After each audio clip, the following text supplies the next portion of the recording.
Hey, has anyone seen the princess puppet? We can't really start the story without her. That sounds like Daddy.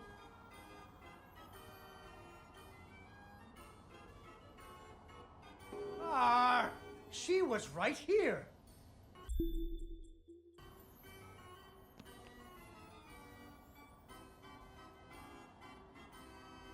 I know she's around here somewhere. Ah, there she is. Once upon a time, so the king did what kings do and promised that anyone who slew the ogre would get to marry his only daughter, the princess, and become king when he died.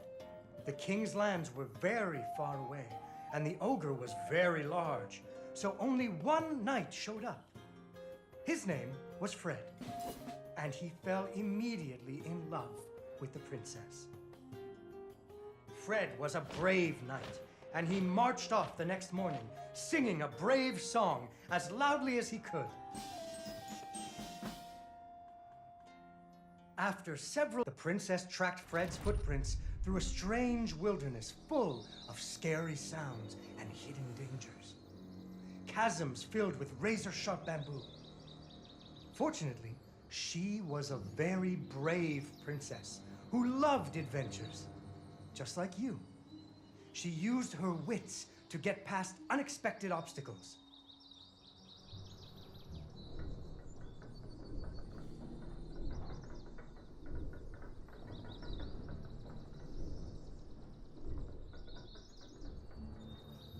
She came to a wide river filled with snapping crocodiles. She couldn't even swim. So what do you think she did? She ran on top of their heads. That's right. It was a magical forest where the plants seemed to know each other. She had to use magic mushrooms to get high or up. And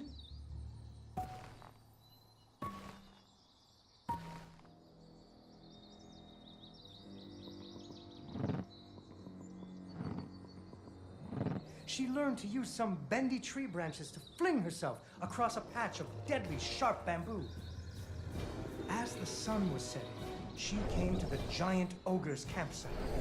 And there, the princess discovered that the ogre had captured Fred and hung him from a tree as a snack.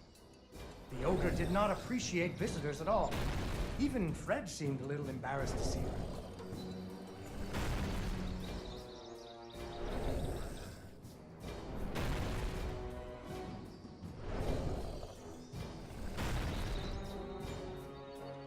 But the princess was a woman of action, and she was nimble, and the ogre was clumsy and easy to taunt.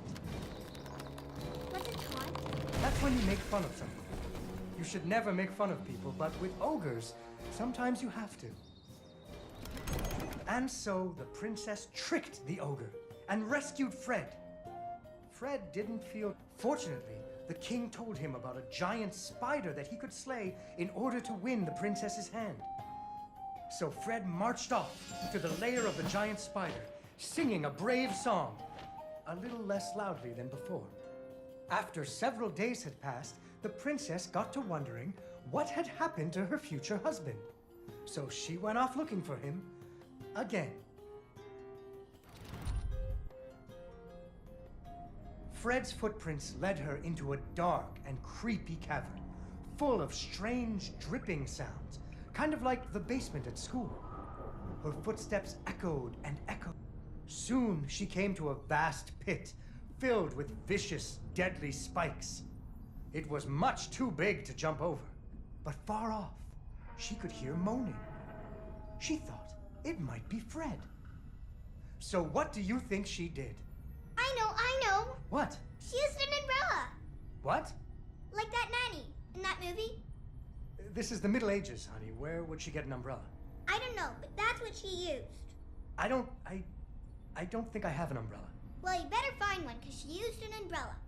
Where am I supposed to get an umbrella?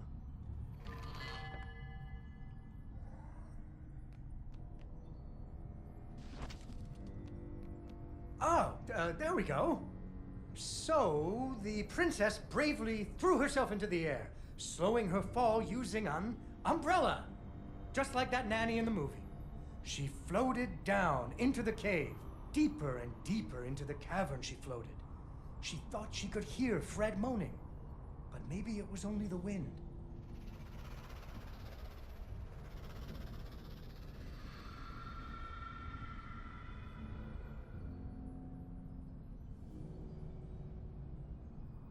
Finally, she landed softly, right in a spider's web. Fortunately, it was a very old web, and she was able to break free. Unfortunately, the web was the only thing holding up a giant boulder. The princess needed to find somewhere to hide. Suddenly, a giant spider jumped out of the shadows and attacked her.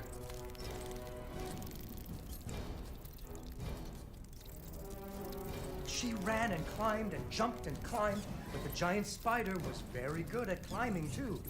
It had 8 legs, and the princess only had 2.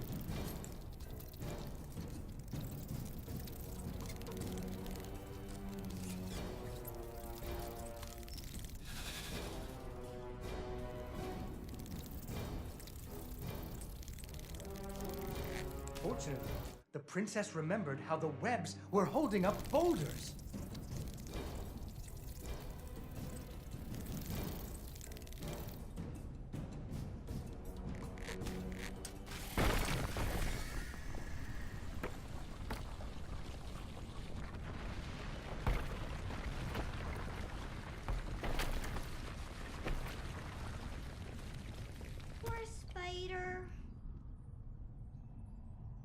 Finally, she found Fred.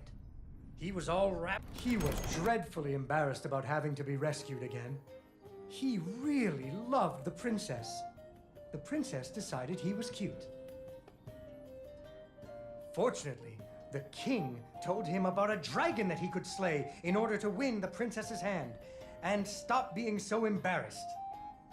So Fred marched off to the mountaintop of the dragon, singing a brave song very quietly. After Why her dad kept trying to give her away?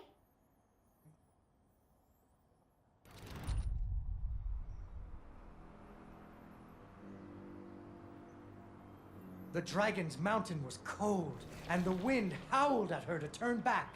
There were rock slides and fiery chasms, but she was very brave and nimble, just like you.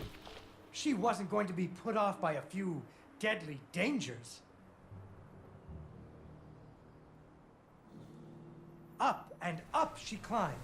When she got cold, she thought about the hot buttered muffins she would make once she got Fred home. Do you still like muffins? I love muffins. The princess hoped Fred liked muffins.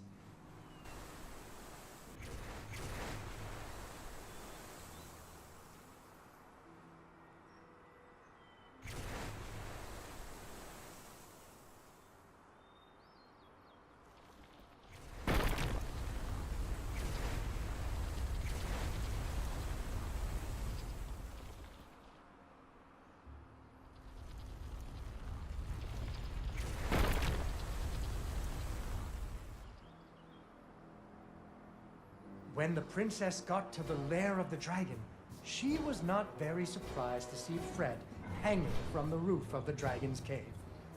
So she taunted the dragon until it roared its fiery breath at her.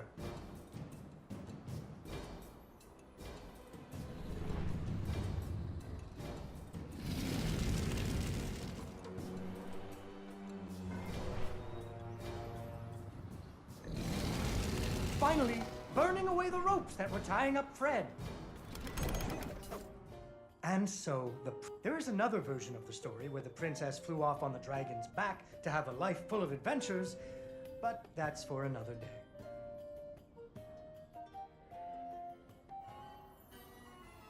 Yay! Yay, Dawn, you did it!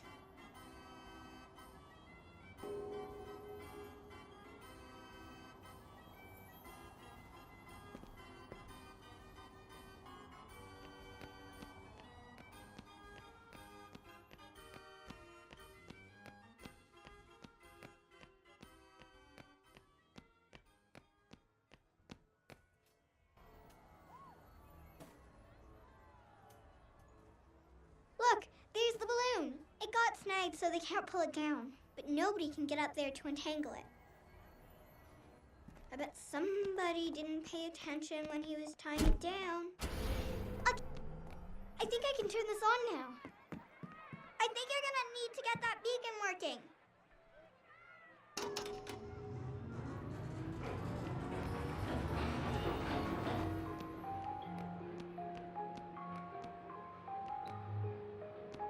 Giddy up, horsey! Yee-haw! Woo!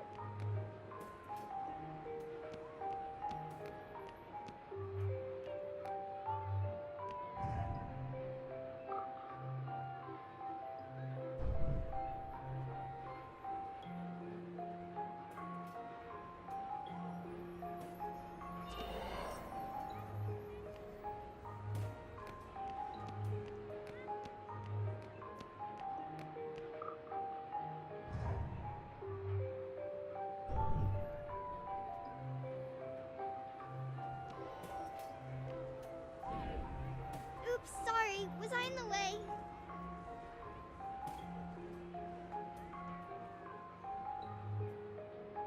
Are you okay up there? You need any help? Here, jump on this. I think you're gonna need to get that beacon working.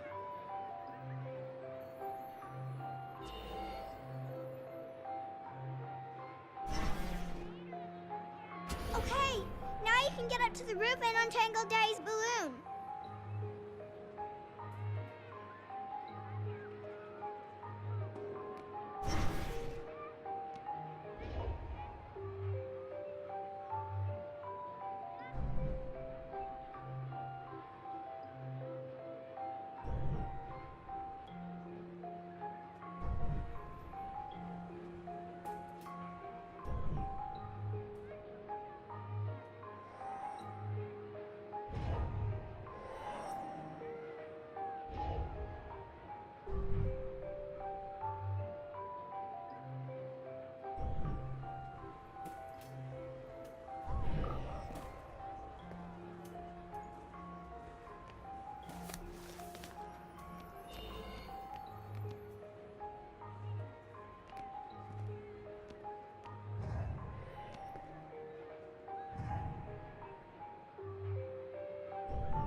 You did it! Okay, hop in. I'll bring you back down. That was amazing. I wish I could do that. Would you teach me someday?